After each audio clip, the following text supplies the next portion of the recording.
বাংলাদেশ তৈরি করছে attack drone. হ্যাঁ বন্ধুরা, আজকের বিষয়টা কিন্তু এইটাই যে বাংলাদেশে তৈরি হচ্ছে অ্যাটাক ড্রোন, যেটার জন্য টেনশনে আছে পার্শ্ববর্তী দেশগুলো। বাংলাদেশের এই অ্যাটাক ড্রোন তৈরি করার খবরে খুবই টেনশনে আছে। বিষয়টা হাস্যকর মনে হইলেও অন্ততপক্ষে এই ভিডিও টাইটেলটা সেটাই বলতেছে। আসলে এই প্রজেক্টটা বাংলাদেশ কখন হাতে নিচ্ছে, কখন প্রোডাকশন শুরু হয়েছে এবং কখন টেস্ট করছে এই অ্যাটাক ড্রোনটা এতদিন সবার অজানা ছিল। তো অবশেষে তার রিভিল হয়েছে এবং বাংলাদেশের এই সফলতা অনেক দেশকে টেনশনে ফেলে দিয়েছে। তো চলুন বিস্তারিত একবার দেখে আছি কোন ধরনের ড্রোন তৈরি করছে বাংলাদেশ, কতটুকু ক্যাপাসিটি এবং কবে নাগাদ এই প্রজেক্টটা শুরু হয়েছিল, কবে নাগাদ শেষ হবে। চলুন বিস্তারিত দেখে আছি। Let's go. 1 2 3। আজকের ভিডিওটা খুব ইন্টারেস্টিং। বন্ধুরা, বাংলাদেশ বিমান বাহিনীর তৈরি অ্যাটাক ড্রোন খুব শীঘ্রই সার্ভিসে আসতে যাচ্ছে। হয়তো আগামী কিছুদিনের মধ্যে আমরা তা বাস্তবে দেখতেও পাবো। আর বাংলাদেশের আকাশসীমা সুরক্ষার জন্য ড্রোন একটি কার্যকর সমরাস্ত্র। কারণ যুদ্ধকালীন এবং শান্তিকালীন উভয় সময়ের জন্যই ড্রোন একটি গুরুত্বপূর্ণ অস্ত্র। কেননা সাশ্রয়ী মূল্যে মেনটেনেন্স এবং অপারেট করা সম্ভব। তাছাড়াও যুদ্ধবিমানের তুলনায় ড্রোন উৎপাদন এবং ক্রয় করতে কম অর্থ খরচ হয়। আর এই কারণেই বাংলাদেশের ড্রোন উৎপাদনের সিদ্ধান্ত নেয় বাংলাদেশ প্রতিরক্ষা দপ্তর, আর যার দায়িত্ব পায় বাংলাদেশ বিমান বাহিনীর ইঞ্জিনিয়ারিং বিভাগ। প্রকল্পের আওতাধীন দুই ধরনের ড্রোন নির্মাণের কাজ শুরু হয়, যার একটি হচ্ছে সার্ভেলেন্স ড্রোন, অপরটি হচ্ছে অ্যাটাক ড্রোন। আর নিজ দেশেই এই ড্রোন নির্মাণের সকল কাজ পরিচালনা করছে বাংলাদেশ বিমান বাহিনীর ইঞ্জিনিয়াররা। বর্তমান যুদ্ধে অর্থাৎ আধুনিক যুদ্ধে ড্রোন ছাড়া যুদ্ধক্ষেত্র অসম্পূর্ণ। হোক সেটা রাশিয়া ইউক্রেন যুদ্ধ, আর্মেনিয়া আজারবাইজান যুদ্ধ, অথবা বর্তমানে হামাস ইসরায়েল যুদ্ধ, সব ক্ষেত্রেই কিন্তু ড্রোন ব্যবহার করা হচ্ছে। যুদ্ধবিমানের চেয়ে ড্রোন অনেক সাশ্রয়ী হয়ে থাকে এবং এতে পাইলটের মৃত্যু ঝুঁকি কম থাকে। আর এই কারণেই ড্রোন দিনকে দিন জনপ্রিয় হচ্ছে। যুদ্ধক্ষেত্রে ড্রোন ব্যবহার শুরু হয়েছে সেই 80-র দশকেই। আর দিন যত যাচ্ছে তত বেশি অত্যাধুনিক ড্রোন তৈরি হচ্ছে এবং যুদ্ধক্ষেত্রে এই ড্রোনের প্রয়োজনীয়তা অনেক বেশি অনুভব করছে প্রত্যেকটি দেশ। তাই বর্তমানে প্রত্যেকটি দেশের সামরিক বাহিনী তাদের বাহিনীতে ড্রোন যুক্ত করেছে। এর ব্যতিক্রম নয় কিন্তু বাংলাদেশও। বাংলাদেশ সেনাবাহিনী গত বছর তুরস্কের তৈরি বাইরাক্তার TB2 ড্রোন সংযুক্ত করেছে। মোট 6টি এই ধরনের ড্রোন অপারেট করে থাকে বাংলাদেশ সেনাবাহিনী, যদিও এটা পরীক্ষামূলকভাবে ব্যবহার করছে। ভবিষ্যতে আরও তুরস্কের তৈরি ড্রোন বাংলাদেশ যুক্ত করবে তাদের বহরে। এখন হয়তো আপনার মনে প্রশ্ন জাগতে পারে যে বাংলাদেশ সেনাবাহিনী কি ড্রোন তৈরি করতে পারে না, এবং ড্রোন তৈরি করলেও তার ক্ষমতা কতটুকু হবে, সেই সব ড্রোন দিয়ে কি আমরা ভারত ও মিয়ানমারকে মোকাবেলা করতে পারবো কিনা সেই সম্পর্কে বিস্তারিত আলোচনা করা হবে আজকের ভিডিওটিতে। তাই ভিডিওটি মনোযোগ সহকারে ধৈর্য ধরে একদম শেষ পর্যন্ত দেখবেন। তো চলুন শুরু করা যাক। পৃথিবীর সবচেয়ে অত্যাধুনিক ড্রোন তৈরি করে থাকে মাত্র 2 থেকে 3টি দেশ। এর মধ্যে 2টি দেশ হলো তুরস্ক ও ইরান। তুর্কি ও ইরান কিন্তু তারা বিভিন্ন ভেরিয়েন্টের অত্যাধুনিক সব ড্রোন তৈরি করে থাকে। তুরস্কের ভয়ঙ্কর ড্রোনগুলোর মধ্যে রয়েছে বাইরাক্তার TB2, বাইরাক্তার TB3 এবং বাইরাক্তার আকিঞ্চির মতো ভয়ঙ্কর সব ড্রোন। এবার যদি আমরা ইরানের কথা বলি, তাহলে ইরানের হাতেও রয়েছে আবাবিল, তারাস, কাফির এবং কামিকাজির মতো অত্যাধুনিক ভয়ঙ্কর সব ড্রোন।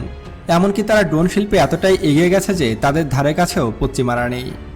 বন্ধুরা, এবার যদি আমরা দক্ষিণ এশিয়ার কথা বলি, তাহলে এই দেশগুলোর মধ্যে সবচেয়ে অত্যাধুনিক ড্রোন ব্যবহার করে থাকে পাকিস্তান এয়ারফোর্স। পাকিস্তান মূলত তুরস্কের তৈরি বাইরাক্তার আকিঞ্চি নামক ভয়ঙ্কর ড্রোনগুলো ব্যবহার করে, যেগুলো একই সাথে ভূমি ও মেরিটাইম স্ট্রাইকেও সক্ষম, এবং এই ড্রোনগুলোকে সবচেয়ে বেশি ভয় পায় ভারতের সেনাবাহিনী। পাকিস্তান তুরস্কের কাছ থেকে মোট 36টি এই ধরনের বাইরাক্তার আকিঞ্চি মডেলের ড্রোন ক্রয় করেছে। আর এবার যদি বাংলাদেশের কথায় আসি, তাহলে বাংলাদেশের হাতে বর্তমানে অত্যাধুনিক ড্রোন বলতে মাত্র 6টি বাইরাক্তার TB2 রয়েছে, যেগুলো যুদ্ধক্ষেত্রে ব্যাপক পারদর্শী। এবং আপনারা হয়তো জানেন যে বাংলাদেশ বিমান বাহিনী গত বছর নিজেদের তৈরি BBT-2 নামক নতুন একটি ট্রেনিং যুদ্ধবিমান তৈরি করেছে। আর এই ট্রেনিং যুদ্ধবিমানটি কিন্তু যথেষ্ট সুন্দর হয়েছে। BBT-2 কিন্তু সফলভাবে আকাশে উঠতে সক্ষম হয়েছে এবং এটি কিন্তু ছোটখাটো আক্রমণেও সক্ষম। বাংলাদেশের তৈরি প্রথম বিমান হিসাবে কিন্তু এটি মোটেও খারাপ হয়নি। এবং বাংলাদেশ বিমান বাহিনী যখন এই বিমানটির উদ্বোধন করে, তখন কিন্তু তারা ঘোষণা করেছে যে বাংলাদেশ নিজ দেশে এবার সামরিক ড্রোন তৈরি করবে, অর্থাৎ অ্যাটাক ড্রোন তৈরি করবে।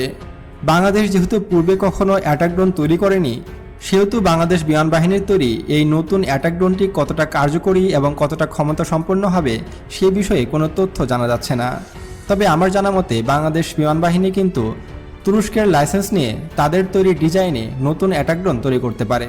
হতে পারে তুরস্কের বাইরাক্তার কোম্পানির সাথে বাংলাদেশ বিমান বাহিনী কোনো চুক্তি করলো এবং সেই চুক্তি অনুযায়ী বাংলাদেশে তৈরি হতে পারে নতুন সামরিক ড্রোন।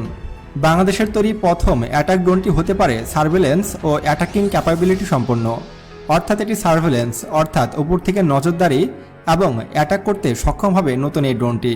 তবে এর রেঞ্জ কত হবে এবং এটি কত ঘন্টায় একটানা আকাশে উঠতে পারবে সে সম্পর্কে কোনো তথ্য এখনই জানায়নি বাংলাদেশ বিমান বাহিনী। তবে আগামী কয়েক মাসের মধ্যে হয়তো আমরা নতুন এই সামরিক ড্রোনটি সবার সামনে দেখতে পাবো।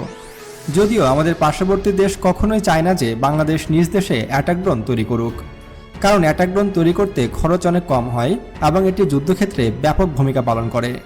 অর্থাৎ ভারত অথবা মিয়ানমারের সাথে যদি আমাদের বড় কোনো সংঘাত তৈরি হয়, সেখানে কিন্তু আমরা খুবই কম খরচে এইসব অ্যাটাক ড্রোনের মাধ্যমে তাদেরকে মোকাবেলা করতে পারবো এবং তাদের যুদ্ধ ট্যাঙ্ক থেকে শুরু করে এপিসি সব কিছু মুহূর্তেই গুড়িয়ে দিতে পারবো অ্যাটাক ড্রোন দিয়ে। এবং অ্যাটাক ড্রোন যুদ্ধক্ষেত্রে কতটা ভয়ঙ্কর হতে পারে তা আপনার কল্পনারও বাইরে।